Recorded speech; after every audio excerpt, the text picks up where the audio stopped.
I quit my boring office job to buy a dairy farm in Westby, Wisconsin. I spent my entire life savings. Will it work out or will I go bust? Stay tuned to find out. Hey guys, it is Carter here. Welcome to my farm. We are here in beautiful Westby, Wisconsin.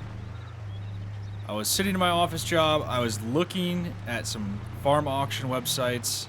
I saw this chunk of property. It was way too nice to turn down. It comes with quite a bit of field, quite a few fields, and quite a bit of land, and a super nice dairy operation. So I was told that all this should be turnkey. Everything should be operational.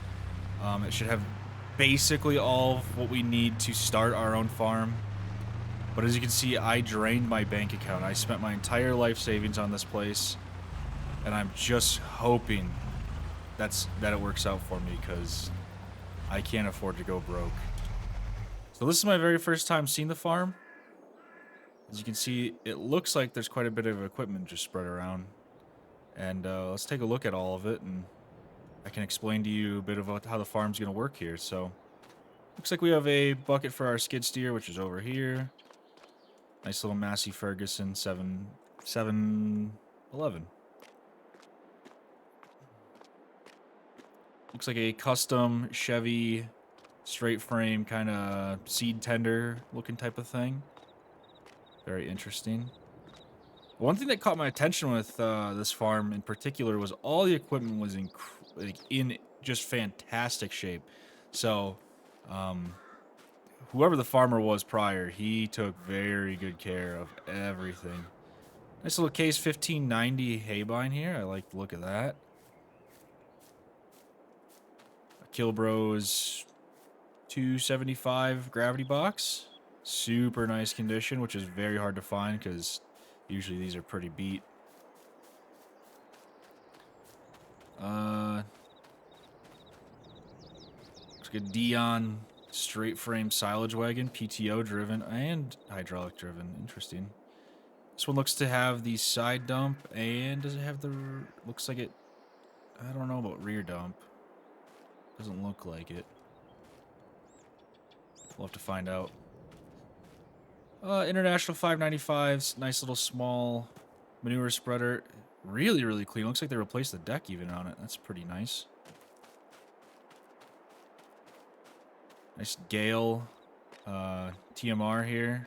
Doesn't look too big, but looks like it should do the job. As you can see, there's no cows, so it came with no cows, no feed.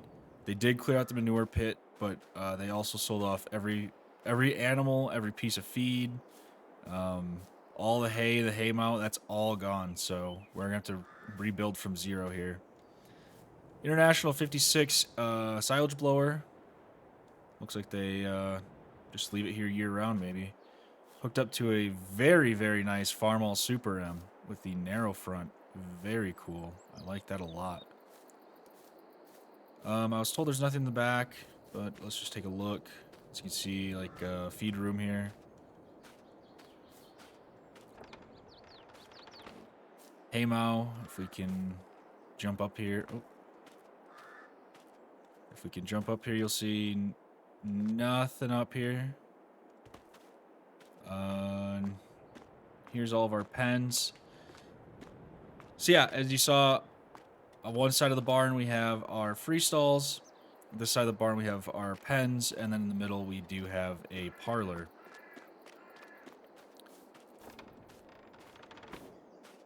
This side we have a huge bulk tank hooked up in the milk house here, which then connects back into the barn.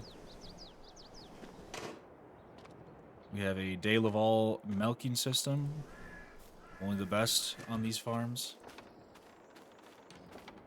Close those gates. Looks like for cultivation we have a John Deere 630 disc and a Parker 2500 gravity box. The disc is gonna be nice because this ground has a little bit of clay in it, so that'll be really good to break it up. For a header, we have a John Deere 220. Nice, decent sized header for this area. It's very hard to get super large equipment in here just because of how kind of rolling the hills are around here. FP240 New Holland with the grass header. You'll notice there is no corn headers. Apparently the farmer did sell those off. I'm not entirely sure why. He also has no hay rake, so we're gonna have to kind of work around that. But other than that, everything should be here. Everything should be operational. For tractors, the big boy is going to be the 1586 International Harvester. The small little utility tractor is going to be our 4020, which is still, you know, it's got a decent amount of power. And for our combine, we're going to have the 8820. Beautiful, beautiful tractor. And then for our planter, which again, no corn planter, we just have our seed drill. So if we want to expand into corn, which we're going to have to for cow feed, aka silage, we're going to have to eventually buy some corn equipment. So 1520 John Deere, pretty nice. But yeah, if we pull up the crop map, and I'll show you my property quick. Empty field for 71, empty field for 78, and 6970 also empty, and then 3938 do have soybeans in them. As you see, we have a lot of grass. It's probably not going to be the best quality feed. It just looks like to be standard prairie grass. But if we run over, you can see we do have our soybeans, so that is nice. We don't have a fertilizer tender either, so we're going to have to save up for one of those as well. If not, maybe we can rent one from the co-op as well, the local co-op. Yeah, like I said, we got a lot of grass to cut. We have 0 feed, and we can't buy cows until we do have feed. So I think today's project, for our very first project ever, and I'm surprised that thing started so easily. Sometimes these old internationals can be a little finicky with the starting. Yeah, our very first project is going to be hooking up to the haybine and cutting some grass. So let's get to it. Okay, guys, we're all hooked up. I checked all the grease fittings. I checked basically everything we possibly could. Everything looks to be in order. But I wanted for you guys to be here for our first startup, our very first action on our new Westby, Wisconsin farm. And here it is. And look at that. It starts up absolutely perfectly. Let's drop it down. And here we are. We're off. We're off to the races. And I'm going to cut to a time lapse for you guys just because cutting grass is not the most exciting thing. And I will see you guys when we're done with this chunk here.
All right, guys, we have done a little bit of a test cut here before I completely cut all that grass. I want to make sure that I understand perfectly the silage systems we have here. So before I waste a bunch of fuel, because as you can see, I only have $1.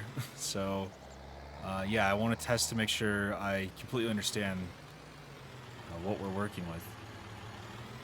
So first, it does look as if this is a front and back tipper, so we can use either the silo blower here or the bunk. So that'll be really nice. We'll unhook this here, and then we will go hook up to the chopper.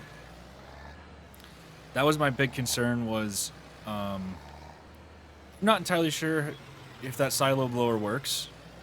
And silo blowers are very prone to having problems. So if we could use the bunker right away, I would much prefer to do that. My second concern is I don't know if this chopper box will hook up to this. This looks like it was more set up for a 2-man operation.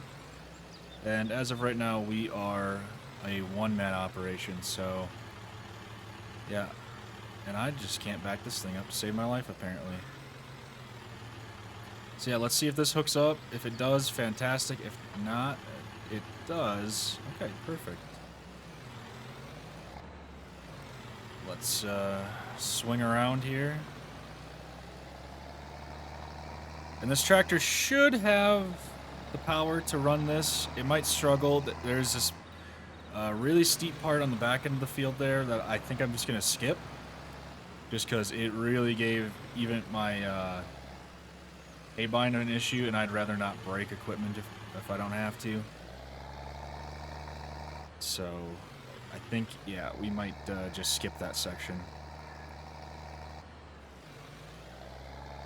So let's start this up and see how well she works. Oh boy, this is definitely going to make this tractor work.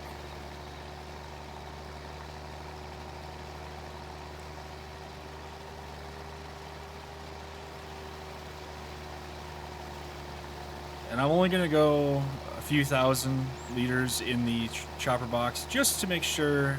Like I said, I want to test the blower and see if I can figure out how to get that to work. If not, we'll just throw everything into the bunker. So that's actually good right there. Let's turn this off.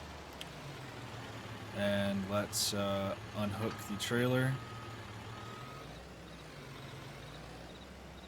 And like I said, this looks like it was more of a 2 to 3 man operation, but we're gonna make it work with ourselves.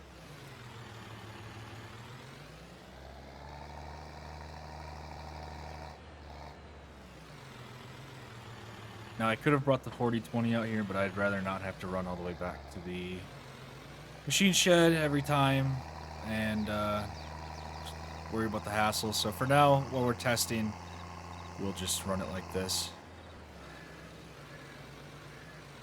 Let me make sure we're on our front unload here.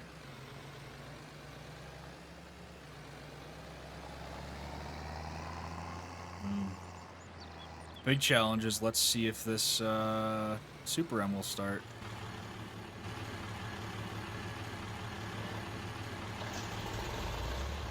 Fires right up. So, like I said, I'm not entirely sure if this will work. If not, well, we'll just head over to the bunker. So let's try to get as close as possible.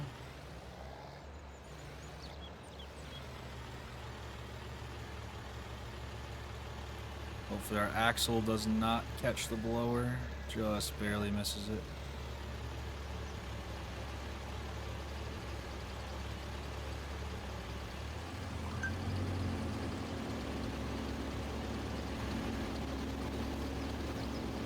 And it looks, without climbing all the way up, it looks like it's going all the way to the top.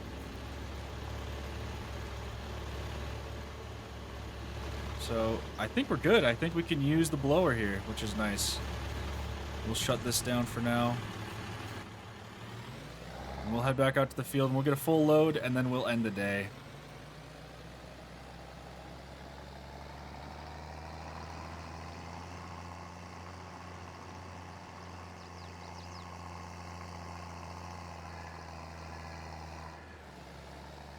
So yeah, I'm very happy to see that blower works.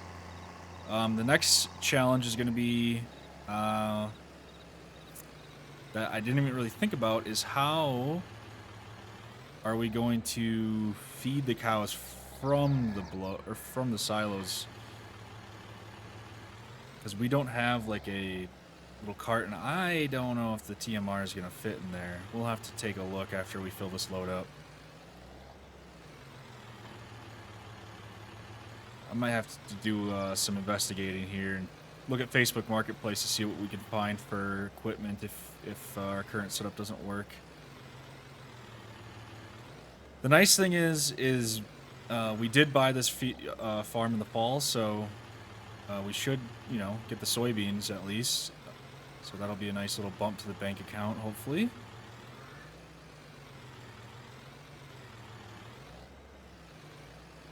There we go. And let's get back to chopping, because, yeah, like I said, we can't even consider buying cows until we have feed, so we need to desperately figure something out here. Yeah, if I can put everything in the silo, I'd much prefer to do that, just because the bunker, I don't think we're going to produce enough feed to really justify trying to fill a bunker. And also, I'd rather not burn all the fuel on trying to compact a bunker, because it does take a ton of time and a ton of fuel to try to compact it down, and I just don't think this tractor's really a good piece of equipment to try to pack it down either. I'm guessing that this farmer had a bit more equipment than what we purchased, so usually you'd want some sort of articulated tractor, you know, with 8 wheels on it to pack it down, or wide tires.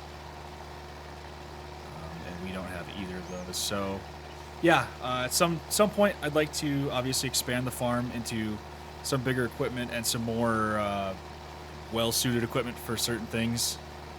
But right now we gotta make do with what we've got, and if we can make those silos work, it's gonna be much more fuel efficient and time efficient. So, and as a one-man operation, we really have to take those things into account.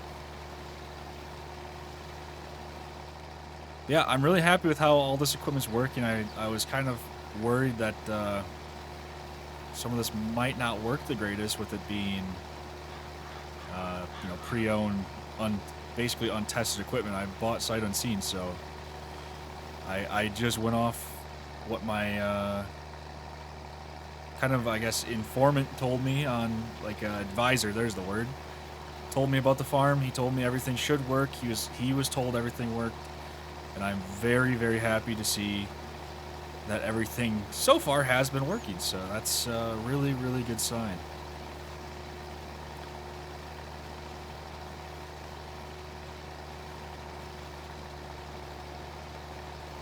Right here's the section I think we're gonna struggle with. Yeah, we're just gonna lift the header up. I'd rather not break anything. And we'll just drop it back down. If we can get the trailer up the hill. Like I said, this is definitely not the best tractor for this job. We should have 100% had a second tractor, you know, pulling the silage cart, chopper box. But unfortunately we don't have that, so I guess it's going to be slow rollings here. And we will just lift up. We'll leave this. I'll pick this up going the other direction. There we go. Back up to speed.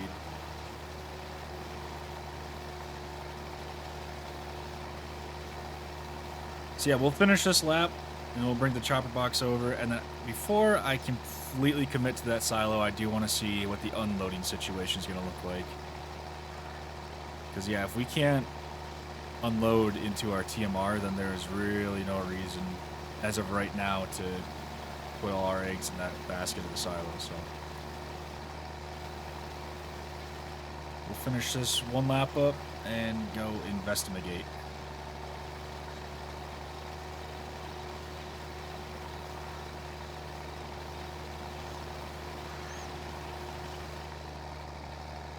But yeah, other than struggling to go uphill, which I completely anticipated because this chopper box is none too light and this tractor is none too big, everything else working fantastically. And we'll just unhook this chopper box here. We'll leave this here and I'll go grab the 4020 and meet you back here. Alright guys, I have the 4020 fired right up like a charm. We have the chopper box.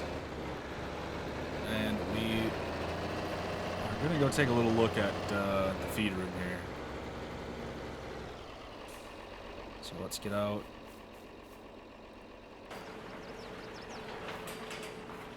Beautiful day though. Beautiful day to be chopping some silage.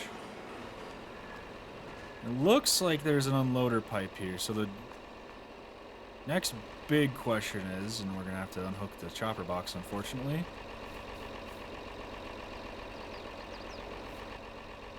is will the TMR fit into the feed room?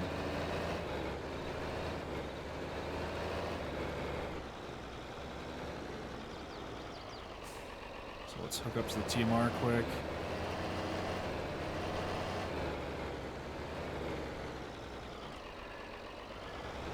It looks just based off of size that we should be able to fit.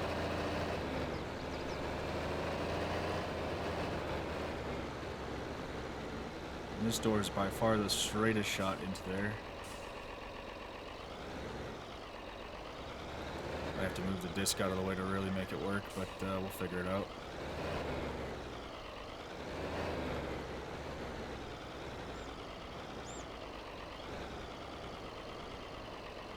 Backing up with no mirrors is a bit of a challenge, but we'll figure it out. There we go, and it looks like it's gonna fit. And yeah, this system should work. Perfect. So we'll unhook that, we'll leave that there so it's ready to go. And now we can officially commit to the silos. So that is really, really good news, in my opinion.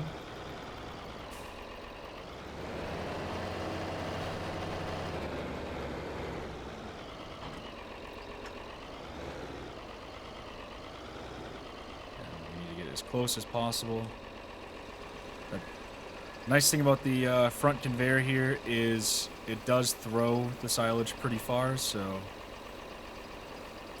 oops. So that is nice. We don't need to get super close. And there the silage is getting blown up into the silo. So yeah, for those of you who don't know how these work, the reason I was confused before is the back door kind of didn't really look like it opened, just because of this little guard here, the conveyor guard. So the way a gravity or a chopper box works is there's a conveyor belt here that runs all the way around, so that pulls the silage either forwards towards the front here or backwards towards the back to empty it out. And this door would flip up, obviously. And the reason I was confused is, like I said, the back door didn't look like it opened up, but the back door is what runs off of hydraulics, and the conveyor and augers here run off of PTO power. So sometimes you can get front conveyors that do run off of hydraulic power, but it's more common to have them run off the PTO power. Just that way everything's a little bit more simplified. And you can see you can flip the gate back up. This gate's actually hydraulically powered. Most of them are just manual drop down. But yeah, that is the very quick and dirty of how a chopper box works. So